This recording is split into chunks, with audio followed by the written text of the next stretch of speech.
everybody, my name is Rebecca Dennis and I am the founder of Breathing Tree and the author of And Breathe. And I'm a breath coach. I've been teaching breath work for over 12 years now, and I've been studying alternative therapies, holistic methods for over 20 years. But it's the breath really that I always find is the foundation to all of the teachings that I love to share. So I wanted to talk today about the foundations of breath work, because there's a lot of different breath works that are out there, and there's thousands and thousands of different techniques that we can use. And the wonderful thing about the breath is it can take us into different states. It can move us into different states. From when we're feeling tired, we can use the breath to help us to feel more energized. If we're feeling scattered, we can use the breath to help us to feel more grounded with our ideas. We can also use the breath to take us to these higher states of consciousness. And if we're feeling a little bit anxious, or we're feeling nervous, or we're feeling overwhelmed, which I think a lot of people have been definitely feeling these states of late, we can also use the breath to help us to feel a lot more connected in our bodies, and we can use the breath to soothe the nervous system. By doing that, then we're going to be boosting our immune system as well, as the breath is correlating with all of the systems in the body. So the breath is correlating with the cardiovascular system, how our muscles are responding, how the immune system is responding. It's helping the lymphatic system to flow for this detox. It's also communicating with the nervous system to all of the systems when we're either in a state of flight or fight, or if we're in this state of relax and digest. So a lot of us are hovering in this state of low anxiety, or a lot of people are hovering in the state of high anxiety, and stimulating the sympathetic nervous system way too much. I mean, with our to-do lists, with fears around the future,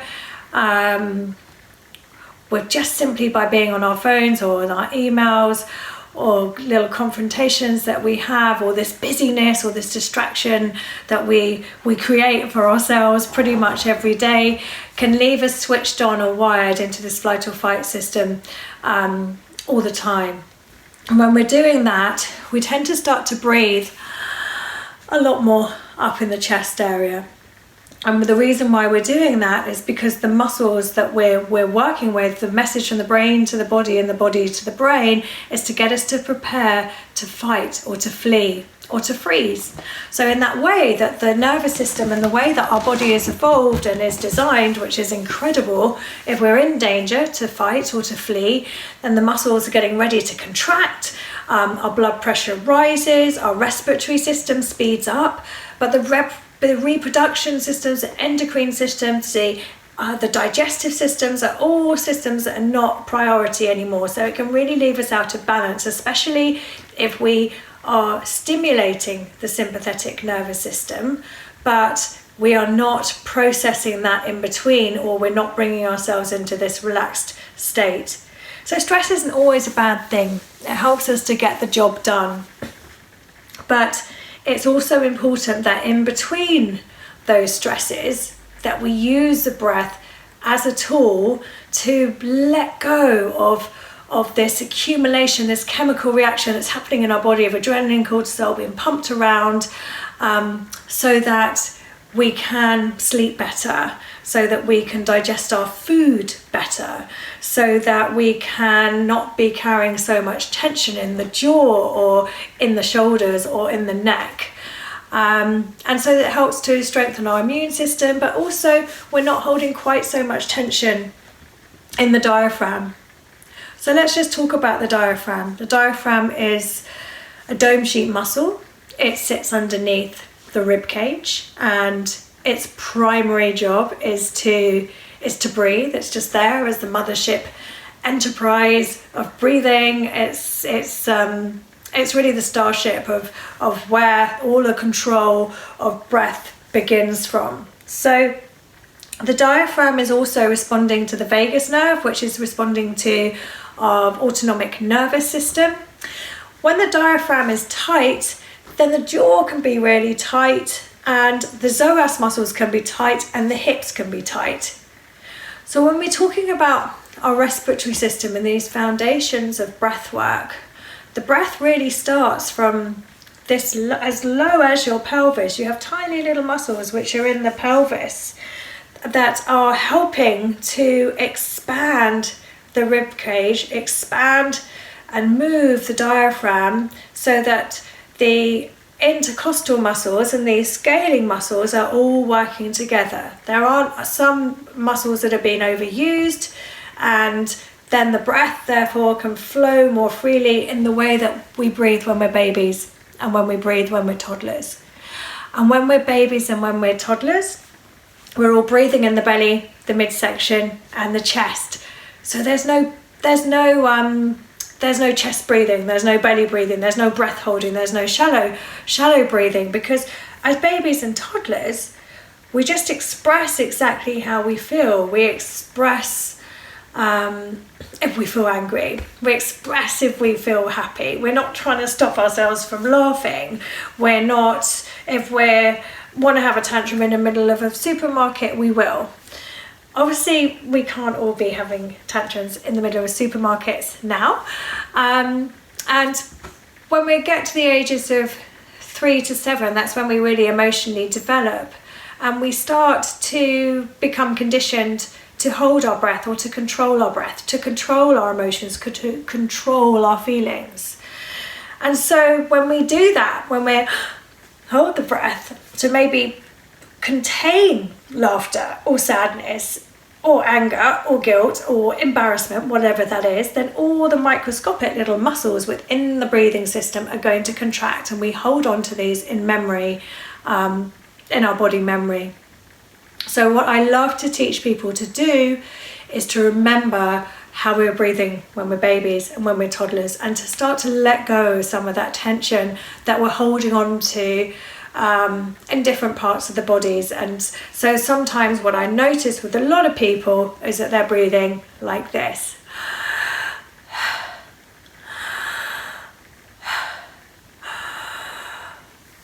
So as you'll see, when I'm breathing, the shoulders are moving up and down. So let's just, everybody, just put your hands on your belly and just see if we can reframe this with this foundation breathing exercise. So just very simply, we're going to start with some deep diaphragmatic breath work. So using the diaphragm, but using the lower abdominal muscles to help to let go of tension here and start to not be overusing these shoulder muscles.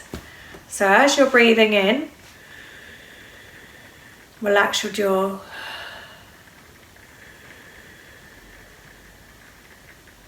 See if you can relax your shoulders. And see if you can visualize the breath is expanding in and out. So rather than the breath is moving up and down,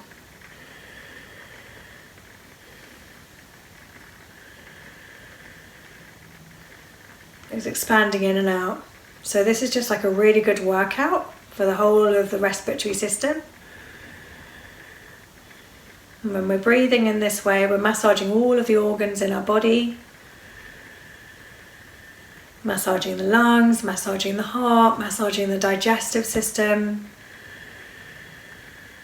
And we're helping to let go of any of tension in some of these muscles that maybe have been contracting or overused. Good. So as you're breathing in, pushing your belly out. So as you put your hands on your belly,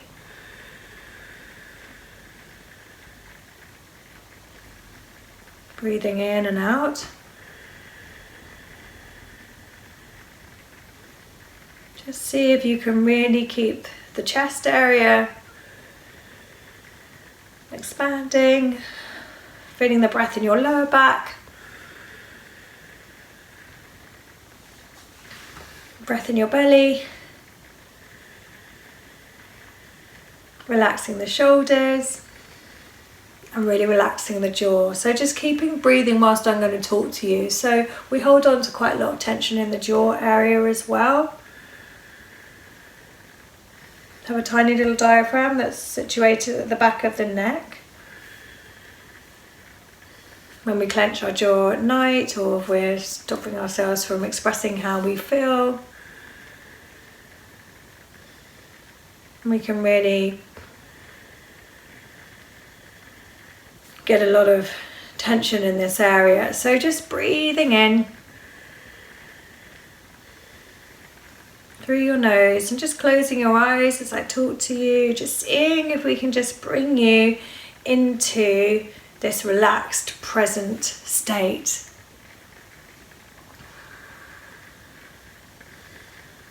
So when we're breathing, we're using this deep diaphragmatic breath, and we're breathing into the belly. The message from the brain to the body and the body to the brain is that we're going into a relaxed digest state. So the part of your brain, the amygdala, that often scans for danger, is becoming quieter because it's the messages that we're safe. That little automatic alarm system that we have built in is not quite so active. Sometimes that part of our brain, the amygdala, can start sending off these signals with this little inbuilt alarm system, when actually there's no need to be stimulating the sympathetic nervous system. The quickest way for us to bring us back into this state of calm and this state of balance is to use the diaphragm, this dome sheet muscle that sits underneath your rib cage. Breathe deeply.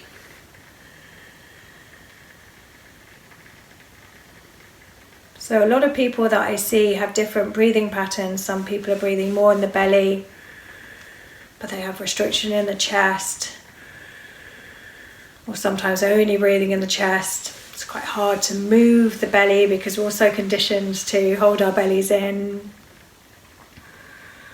Some people, the movement is more here. Some people shallow breathing, breath holding, and then there's more intricate patterns as well, because we're all unique. Our breathing patterns are really as unique as our thumbprint, and our breathing patterns really show our story. They really show where we're at in the world. They show what we might have shut down, what we're closing down. And when we come back to the breath, it helps us just to really come back to this essence of who we are. So we're letting go of the armor. We're giving ourselves permission to be more in our skin, to be more who we are. Breathing in, keeping your eyes closed. Now putting one hand on your belly and then one on the chest.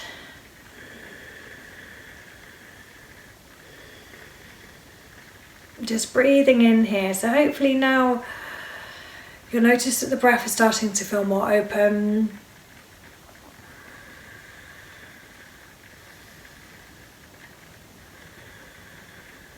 It's feeling calmer, it feels easier to flow. As you're breathing in, just start with the breath. So push your hand out with your belly and then push your chest out. And then let go. Let's do that again. Pushing your hand out with your belly. Push your hand out with your chest. Let go. And again, pushing in to the hand, to the chest, and let go. So as we're doing this, when we're coming more into the body, we're coming more into the space. So the breath is like this bridge from the mind to the body. It's all connected. All of this wisdom that we have within our gut, second brain, all of these millions of neurons that are communicating via the nervous system, sending messages around the body. Just remembering when we're breathing into the belly, when we're really looking after our gut, 70% of our serotonin is created in the gut. our happy hormones. So when we're really looking after the gut, how we're consuming, but also how we're breathing, that's going to just help our whole mood. Just help bring everything back into perspective. And when we're breathing in this way, when we're breathing in this this conscious way, although there's a lot of stuff that we can't control around us, we're being very aware of that with the last few weeks with COVID and instances that are happening all around the world. And then it can create a lot of fear in our body. All of these external stimulations, reading the news, reading media, reading social media, all of these things that can trigger us around safety, around security. But when we start to breathe in this more conscious way, this is something that we can control.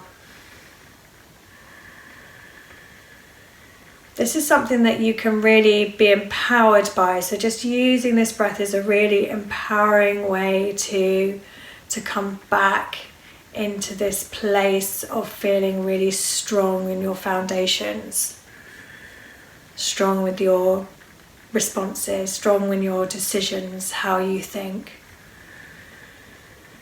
Because when we're breathing in this way, the part of our brain, the prefrontal cortex, which is our communication, our memory, who we are, it's a lot more able to compute, to digest, to access our creativity.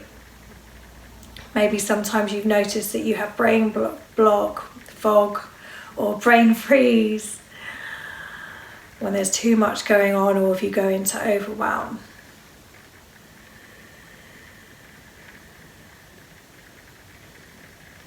So just breathing again in the belly.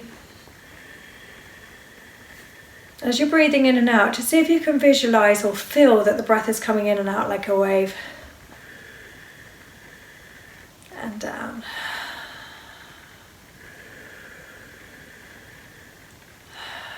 So you're still visualizing that the breath is expanding and letting go.